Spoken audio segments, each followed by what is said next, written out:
Бүгін сіздермен өзімнің қысқа арнайы дайындаған лечо салатының рецептісімен бөлісетін боламын. Ал қабыл алыңыздар, бірге дайындайық.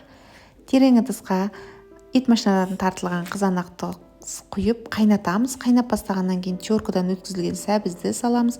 Шамамен 10 минут қайнатамыз.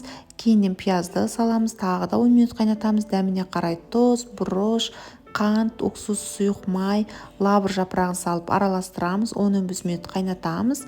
Қайнап бастағаннан кейін тәтті бұрышты салып, әлсін-әлсін араластырып тұрамыз. Асты жабысып қалмау керек. Шамамен 20 минут қайнатамыз. 20 минуттан кейін ыстықтай алдын ала тазаланып қойған панкеге құйып, қақпағын мықтап жауып сақтаймыз. Біздің салатымыздың дәмі ерекше болып шығады. Бізге керекті барлық ингредиенттерді астында описание бөліміне жазып қойдым. Сол жерден қарап дайындасаңыздар болады. Ас болсын.